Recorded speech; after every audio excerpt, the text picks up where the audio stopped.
Naquele tempo, alguns gregos, entre os que tinham subido a Jerusalém para adorar durante a festa, aproximaram-se de Filipe, que era de Betsaida da Galileia, e disseram: Senhor, gostaríamos de ver Jesus.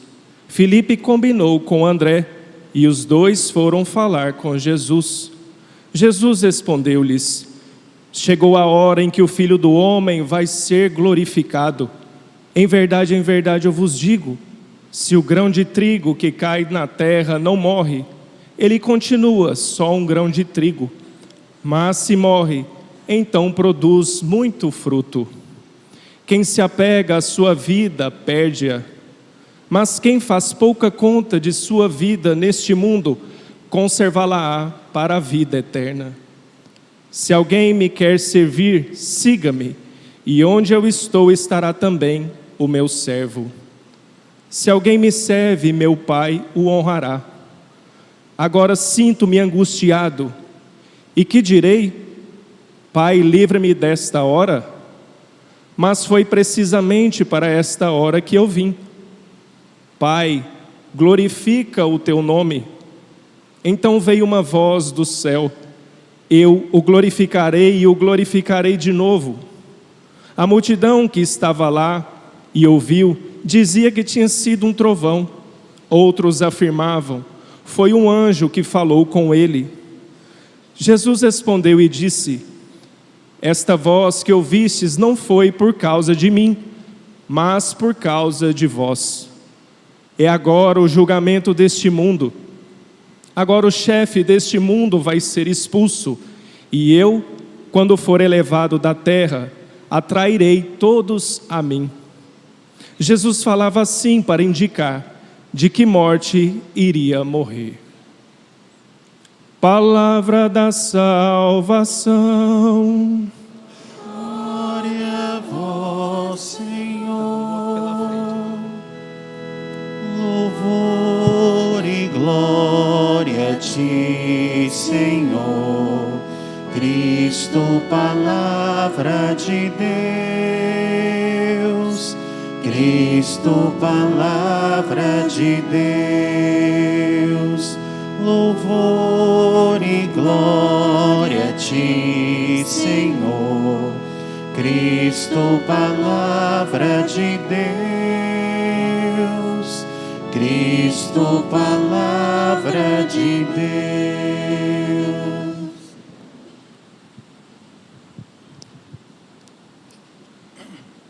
Caríssimos irmãos e irmãs, estamos celebrando o 5º domingo da Quaresma.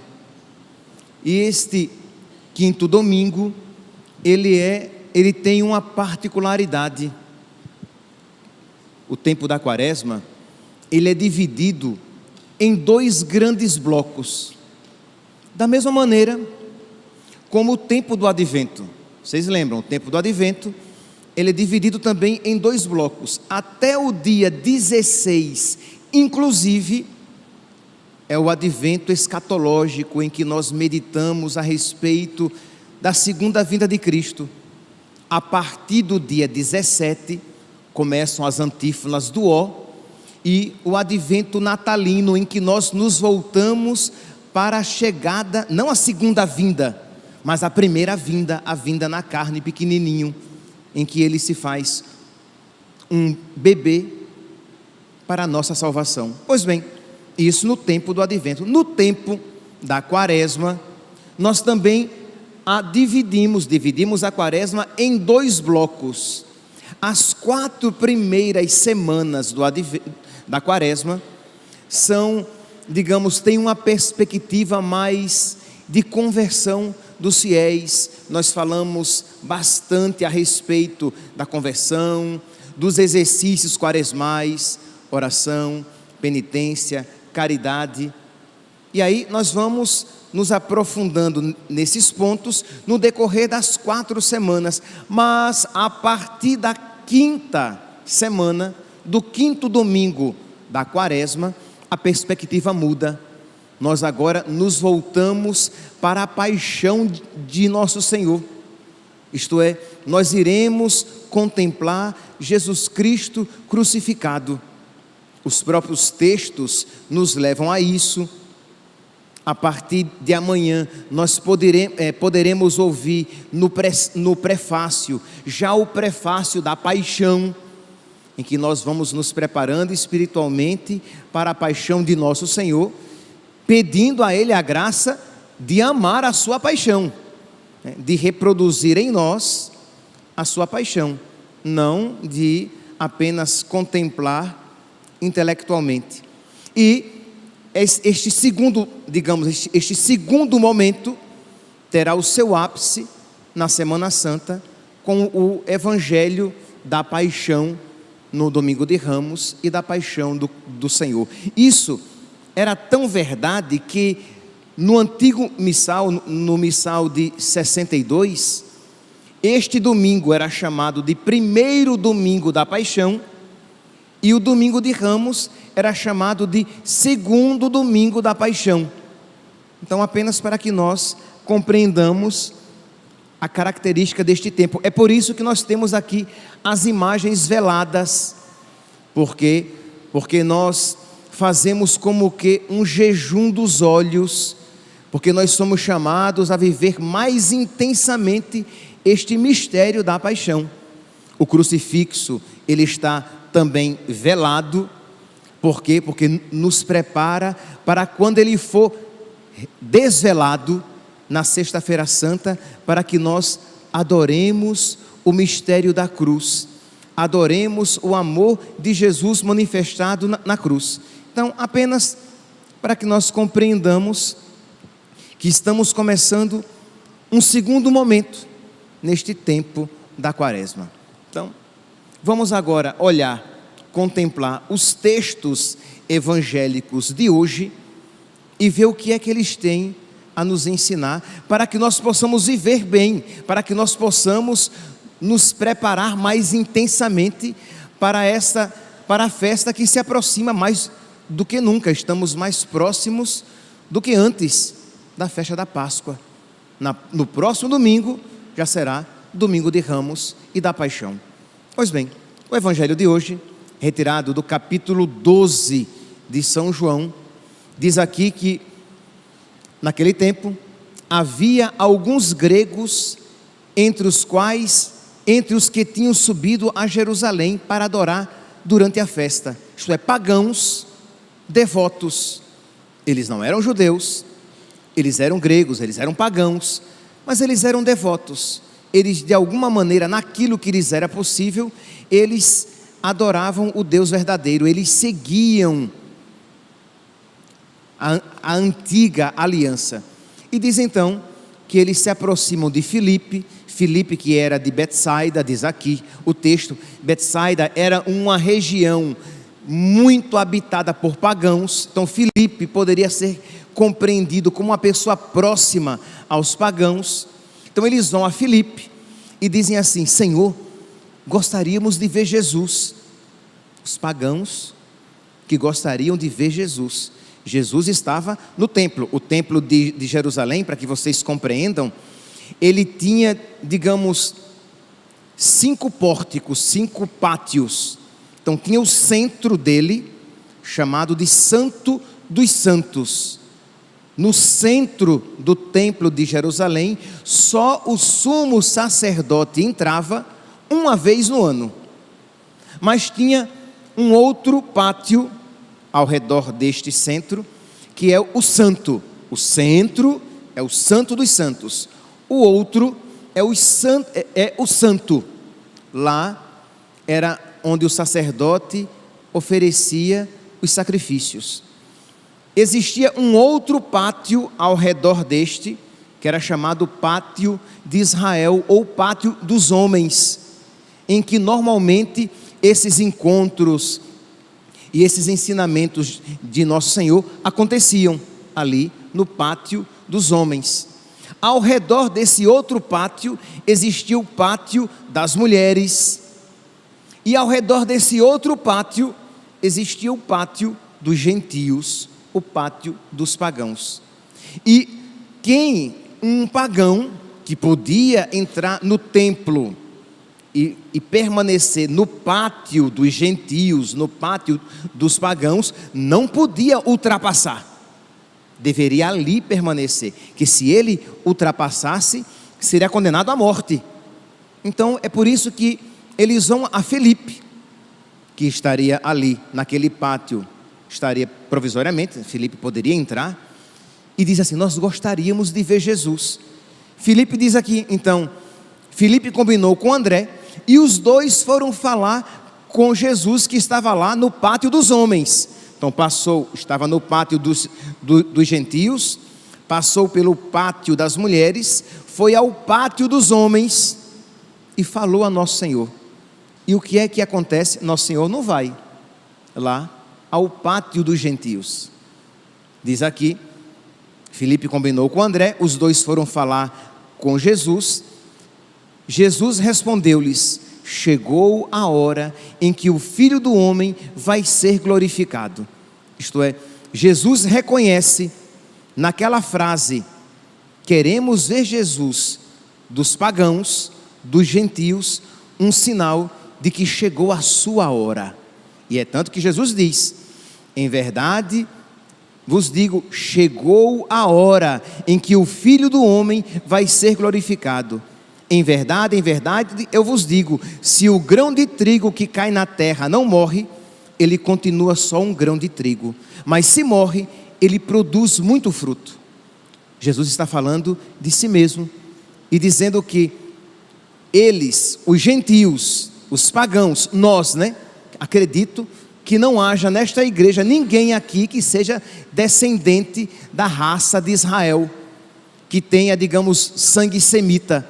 Somos todos pagãos, somos todos de origem pagã. Pois bem, Jesus diz: eles verão, mas depois que o grão de trigo cair na terra, morrer. Isto é, os pagãos verão Jesus por ocasião da sua morte e ressurreição. Não é isso que São João, citando o profeta Zacarias, lá no capítulo 19, no versículo 37, o que ele vai dizer? Quando um dos soldados vai transpassar Jesus morto, e diz, São João cita o profeta Isaías: contemplaram aqueles que transpassaram, viram aqueles a quem eles transpassaram. Ali se realiza o pedido desses pagãos. Eles queriam ver Jesus, mas eles verão Jesus no alto da cruz, transpassado. A profecia de Zacarias é Zacarias capítulo 12, versículo 10, citado por São João no Evangelho, no capítulo 19, no versículo 37. Pois bem, então, meus irmãos, nós vemos aqui que Jesus reconhece que chegou a sua hora e ele aceita a hora predeterminada pelo Pai. Lembra que nós falamos no início desta celebração que nós estamos agora neste segundo momento da Quaresma, em que nós voltamos os nossos olhos para o mistério da cruz, mas voltamos os nossos olhos para o mistério da cruz não apenas para contemplá-lo de uma maneira exterior, mas para reproduzi-lo em nós, para que nós reproduzamos em nós aquilo que Jesus viveu na cruz. Afinal de contas, nós somos discípulos de Cristo, e o discípulo não é maior do que o mestre. Percebe aqui, meus irmãos, a responsabilidade? Isto é, nós vamos contemplando que aquilo que nós vivemos durante a primeira parte da Quaresma, fazendo mais oração, penitência e caridade, é para que nós tenhamos uma maior comunhão com Cristo e para que nós aceitemos a vontade de Deus em nós, assim como Jesus aceitou a vontade do Pai na sua vida. Mas vamos lá, nós vamos aprofundar um pouquinho. Eu só estou já jogando luz para que você compreenda o que significa contemplar o mistério da cruz neste segundo momento da Quaresma, que vai culminar no nosso beijo da cruz. Na Sexta-feira Santa nós iremos estender aqui o crucifixo e nós iremos beijar a cruz. E o que significa beijar a cruz? Significa o nosso ato de adoração a Jesus Cristo crucificado, significa o nosso ato de adoração do amor de Deus por nós, mas significa também a nossa configuração a Ele. Nós aceitamos nos configurar a Ele, para que nós estejamos configurados a Ele na glória, configurados a Ele na cruz, para que estejamos configurados a Ele na ressurreição.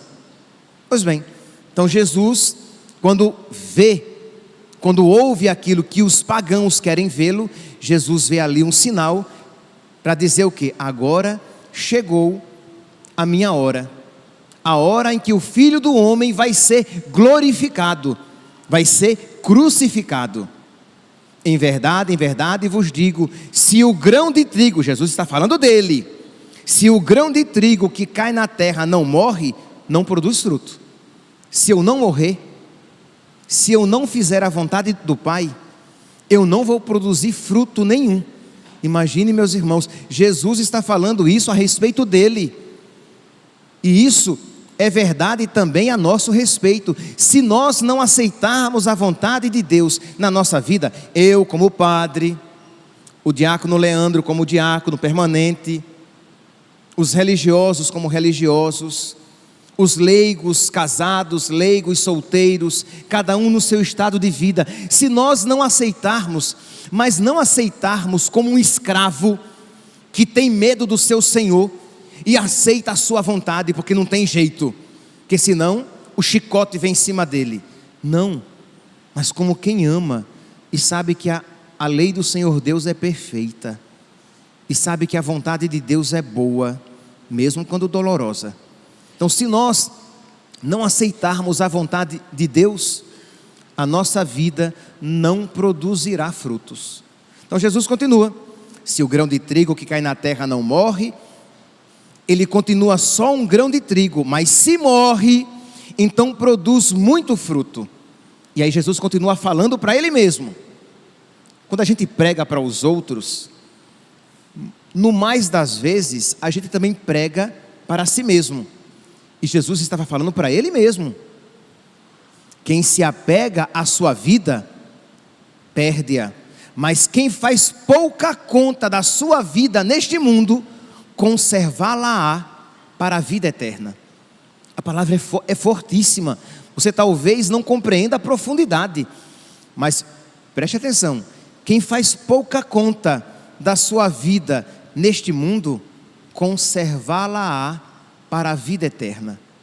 Quantas vezes, meus irmãos, porque nós queremos a nossa realização neste mundo a todo custo, buscamos a nossa realização em detrimento da salvação eterna.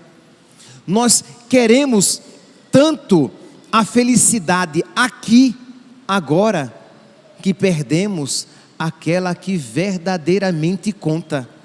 Então Jesus, ele nos dá o seu exemplo. Ele diz: eu desprezo a minha vida aqui na terra para conservá-la por toda a eternidade. Isso, aí você vai dizer: ah, padre, mas ele era Deus. É verdade, meus santos, Jesus é Deus, mas ele fala isso na sua humanidade, para que nós, na nossa humanidade, reproduzamos aquilo que ele fez. Então aqui ele fala no seu estado quenótico, no seu estado de humilhação, no seu estado de rebaixamento, no seu estado encarnatório. Ele se encarnou e se fez homem, e como homem ele diz: eu desprezo a minha vida para conservá-la por toda a eternidade, para conservá-la para a vida eterna. E isso foi uma tensão na vida de nosso Senhor, não foi algo assim tranquilo. Jesus Cristo, ele tinha duas vontades, assim como ele tinha duas naturezas. Ele tinha a natureza divina, como a segunda pessoa da Santíssima Trindade, mas ele tinha a natureza humana, ele era verdadeiramente homem. Como Filho de Deus, segunda pessoa da Santíssima Trindade, tem a vontade divina, mas como ele era verdadeiramente homem, ele tinha uma verdadeira vontade humana. E esta vontade humana de Jesus, amorosamente, se submeteu à vontade divina. Esta vontade humana de Jesus, amorosamente se submeteu à vontade do Pai. A segunda leitura de hoje, retirada da carta aos Hebreus, nos mostra este mistério. Diz aqui que Cristo, nos dias de sua vida terrestre, dirigiu preces e súplicas com forte clamor e lágrimas. Provavelmente o autor da carta aos Hebreus teve acesso a uma fonte diferente daquela dos evangelhos, que cita apenas uma vez. Os evangelhos citam que Jesus Cristo viveu isso apenas uma vez no Horto das Oliveiras. Aqui, o autor da carta aos Hebreus dá a entender que isto se repetiu outras vezes. Provavelmente, o ápice, o auge se deu no Horto das Oliveiras, mas isso aconteceu anteriormente. Isto é, esta luta em que, de não desejar a morte e o sofrimento, porque nós não fomos feitos para a morte e o sofrimento. Então é claro que a morte e o sofrimento não era agradável a Jesus. Principalmente, nós não iremos aprofundar aqui neste tema, porque a maneira como Jesus sofreu lá no Horto das Oliveiras não é a mesma maneira como nós sofremos. Jesus Cristo, ele sofreu a morte de um condenado. Então ele viveu ali a partir do Horto das Oliveiras, ele experimentou o profundo e completo esvaziamento de Deus. A sua kenosis, a sua humilhação chegou ao extremo. Nós, quando sofremos sempre sustentados pela graça, habitados pela graça. Jesus viveu na total escuridão por amor a nós, para a nossa salvação. E é por isso então que Jesus Cristo se angustia. Então diz aqui a carta aos Hebreus que ele dirigiu preces e súplicas com forte clamor e lágrimas àquele que era capaz de salvá-lo da morte. Então está claro aqui, né? Jesus Cristo rezou: Pai, se é possível, afasta de mim a morte, afasta de mim este cálice, afasta de mim este fim trágico. Contudo, seja feita a vossa vontade e não a minha. E diz aqui, que versículo 8, Hebreus capítulo 5, versículo 7 e seguintes. Versículo 8 agora: mesmo sendo o Filho, mesmo sendo Deus, ele aprendeu, Deus feito homem, ele aprendeu o que significa a obediência a Deus por aquilo que sofreu. Meus santos, obedecer a Deus é sempre morte. Por quê? Porque nós teremos, imagine, se isso aconteceu ao Filho de Deus, quanto mais a nós, que temos pecado. Jesus Cristo não tinha pecado, mas nós temos pecado. Então para nós a obediência ainda ela é mais dolorosa. Por quê? Porque nós somos desregradamente apegados às nossas vontades, e obedecer a Deus significa fazer a vontade dele e não a nossa. Eu faço a vontade dele e não a minha, e isso é doloroso. Se você tem, eu espero que todos aqui tenham vida espiritual, você percebe que não é fácil seguir Jesus, que não é fácil rezar: seja feita a vossa vontade, assim na terra como no céu. Se você não reza isso no automático, você percebe que é uma luta dizer e viver: seja feita a vossa vontade, assim na terra como no céu. Pai nosso que estais nos céus, santificado seja o vosso nome, venha a nós o vosso reino, seja feita a vossa vontade, assim na terra como no céu. Isso é doloroso, porque exige de nós, né, uma saída de nós mesmos, para que a vontade de Deus prevaleça. E não poucas vezes na maioria das vezes, essa saída de nós mesmos nos é uma saída sofrida, dolorosa. Nós poderíamos até dizer cruenta, né? Algo que exige um derramamento de sangue no sentido metafórico da palavra, mas que em Jesus Cristo se aplicou com toda a propriedade. Exatamente, fazer a vontade de Deus significou uma obediência cruenta, sangrenta, porque Ele derramou o seu próprio sangue em obediência à vontade do Pai. E diz aqui a palavra, eu lembro que quando eu já sabia juntar algum raciocínio, né? É claro que eu já tinha lido isso antes, mas num dado momento, sei lá, com os meus 16, 17, 18 anos, ou quando eu já era seminarista, mas quando eu li esta parte que eu vou ler agora, eu me espantei.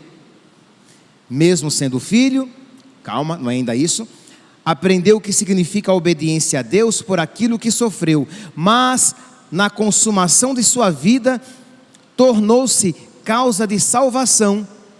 Não, desculpe, no versículo 7. E foi atendido por causa de sua entrega a Deus. Como assim? Eu vou repetir, que talvez vocês não tenham percebido, que eu quando li isso, eu repeti, digo, parece haver uma incompatibilidade. Cristo, nos dias de sua vida terrestre, dirigiu preces e súplicas, com forte clamor e lágrimas, àquele que era capaz de salvá-lo da morte, e foi atendido. Mas ele morreu. Ele pediu para ser livre da morte, e foi atendido, mas ele morreu. Ele foi flagelado. Aqueles que tiveram a oportunidade de assistir àquele filme A Paixão, pode contemplar a violência da flagelação de nosso Senhor. Ele foi flagelado, ele carregou a cruz, ele foi crucificado e ele morreu. Mas a palavra diz que ele foi atendido? Foi. Ele foi atendido, meus santos, porque quem reza de verdade deve estar disposto a receber o que Deus oferece, e não aquilo que eu imponho, e não aquilo que eu peço. A oração cristã, o objetivo primeiro da oração cristã, não é comunicar a Deus o que eu quero, e mudar a vontade de Deus para que Ele me dê o que eu quero. O objetivo da oração cristã é para que eu aprenda a querer o que Deus quer. Eu posso apresentar-lhe os meus desejos e necessidades, mas devo estar disposto a receber algo totalmente diferente. E se eu rezar com o Espírito de Cristo, eu direi, a minha prece foi atendida. Deus ouviu as minhas súplicas. Mas como? Ele não deu o que você pedia, Ele me deu o melhor. Ele me deu algo muito melhor, porque a lei do Senhor Deus é perfeita. Já há alguns domingos, eu acho até que em todos os domingos que eu celebrei aqui na matriz, eu tenho repetido este versículo sálmico. A lei do Senhor Deus é perfeita, a vontade do Senhor Deus é boa. Então, diz aqui a carta aos Hebreus, e ele foi atendido. Percebe aqui, meus irmãos, como isso dá um giro na nossa vida de oração? Como isso nos ensina a rezar como cristãos, a rezar com o Espírito de Cristo, a rezar à maneira de Jesus, e não como os pagãos que querem mudar a vontade de Deus, multiplicando as suas palavras. Nós não fazemos isso. Nós rezamos, nós apresentamos a Deus as nossas necessidades, mas no final nós deixamos a decisão para Deus. Por quê? Porque nós não sabemos o que pedir, nem como pedir. Eu não sou Deus, e eu não sei o que é o melhor para mim. Então, eu preciso ser humilde, eu preciso me colocar no meu lugar, e saber que eu não sei o que é o melhor para mim. Então, Senhor, seja feita a vossa vontade, assim na terra como no céu. Pois bem, então, Jesus reconhece que chegou a sua hora, e aquilo que ele viveu, né, o drama, a angústia que ele viveu, aqui nós iremos ver que já se o seu coração já começa a se aquietar na vontade de nosso Senhor.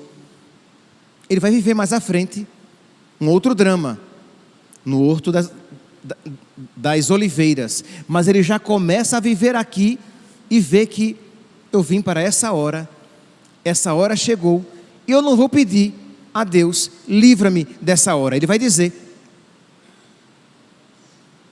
se alguém me quer servir, siga-me, e onde eu estou, estará também o meu servo. Então isso também se aplica a nós. Onde ele estiver, na cruz, estará o meu servo. Onde ele estiver, na glória, estará o meu servo. Então quem quiser me seguir, renuncie a si mesmo. Se alguém me serve, meu Pai o honrará. E eu me sinto angustiado com isso.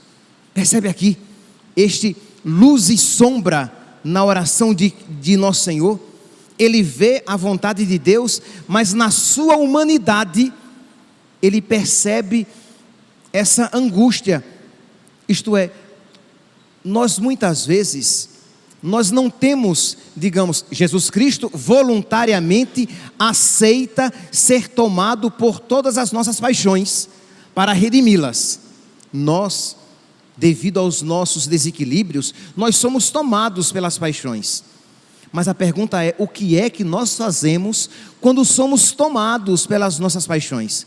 Isto é, Jesus experimentou o medo, Jesus experimentou a angústia, ele voluntariamente quis experimentar o medo que nos assola, ele quis experimentar a angústia de toda a humanidade. Nós não é voluntária a nossa experiência, é devido à nossa fraqueza. Mas Jesus experimenta a angústia, e o que é que ele faz? Ele a vive diante de Deus, e aquilo não o afasta da vontade de Deus. Quantas vezes, por causa das nossas paixões desregradas, por causa dos nossos medos de fazer a vontade de Deus, por causa do nosso medo de apostar tudo em Cristo, nós nos afastamos de Cristo. Então precisamos, por isso que é tão importante, nesses dias que antecedem a paixão, você pegar os capítulos, por exemplo, de São João, a partir do capítulo 13, você meditar a paixão, você lê o relato da paixão. Seria tão interessante que todos nós aqui, até o próximo domingo, você lesse, digamos, o relato da paixão de um dos sinóticos, Mateus, Marcos ou Lucas. Se você pegar lá a Bíblia, você vai ver, e num dado momento haverá uma frase em negrito que vai dizer início da paixão, e você começa a ler aqueles últimos capítulos do Evangelho de Mateus, de Marcos e Lucas, e na Semana Santa lê a paixão segundo João, que começa no capítulo 13, e você lê, meditar e pedir a Deus que você não o abandone quando a paixão se fizer presente na sua vida, que você não o abandone quando a cruz pesar na sua vida. Pedir a Jesus que Ele coloque no seu coração os seus mesmos sentimentos. Por quê? Porque Ele, Jesus, não abandonou o Pai quando a cruz lhe foi apresentada. Ele diz o quê? Mas o que é? Eu me sinto angustiado. Ele diz, ele contempla a cruz, ele vê o que lhe espera, e ele diz: eu experimento a angústia, mas o que é que eu direi? Pai, livra-me dessa hora? Não, foi precisamente para esta hora que eu vim. Pai, glorifica o teu nome. Pai, seja feita a vossa vontade, assim na terra como no céu. O salmo de hoje, meus irmãos, Salmo 50, nós pedimos a Deus: criar em mim um coração que seja puro. Isto é um coração novo. Dai-me de novo um espírito decidido. Quem quer pedir isso a Deus hoje?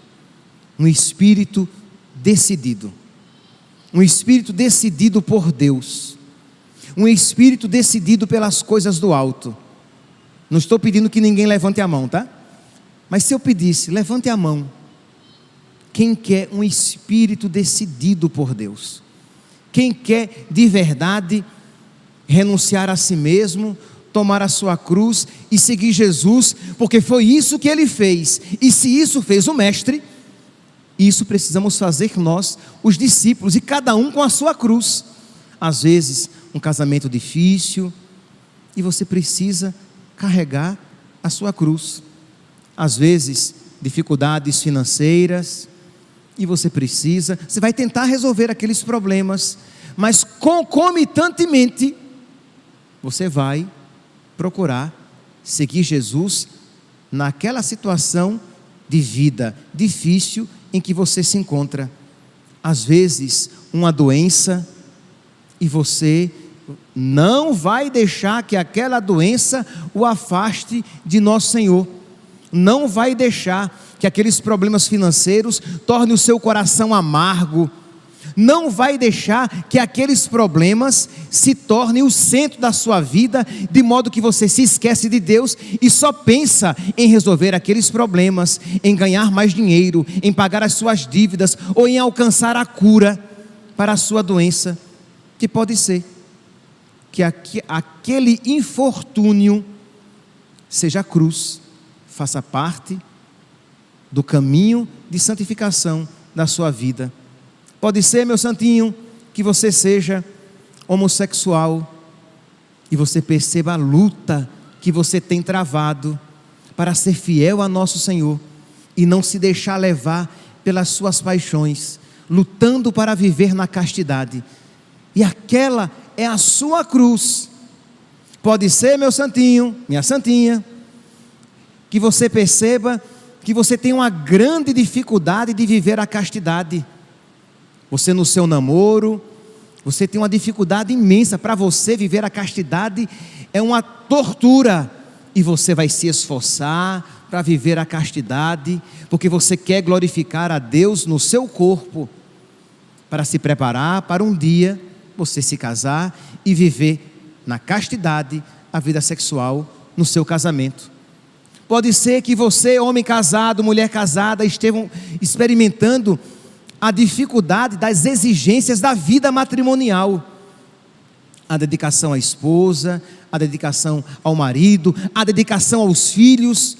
Isto é, quando um homem e uma mulher se casam e chegam os filhos, eles percebem que agora eles estão em segundo, terceiro, quarto, quinto lugares, porque de alguma maneira, claro, aqui Deus está sempre em primeiro lugar, né? Mas no plano humano, em primeiro lugar estão os filhos, o bem dos filhos, a subsistência dos filhos, a manutenção dos filhos, a educação dos filhos, e os pais que se sacrificam pelos seus filhos, e isso é o seu caminho de santificação. Então cada um aqui no seu estado de vida, poderia falar aqui também para os padres, os religiosos, isto é, as dificuldades que enfrentamos e que são o caminho da nossa santificação, do nosso renunciar a nós mesmos, tomar a nossa cruz e seguir Jesus. Criar em mim um coração que seja puro, dai-me de novo um espírito decidido. Pedir a Deus essa decisão, em que nós que começamos a contemplar a paixão de nosso Senhor, nós nos decidimos por ela, porque nela nós encontramos Jesus. Porque sabemos, meus irmãos, que para nós cristãos não há cruz sem Cristo, mas também não há Cristo sem cruz. Que a Virgem Maria, a Virgem das Dores, que tão bem compreendeu isso, nos ajude a viver bem estas semanas que antecedem a Páscoa, para que nós possamos estar com Cristo na cruz, para que possamos um dia estar com Cristo na glória. Louvado seja nosso Senhor Jesus Cristo, para sempre seja louvado.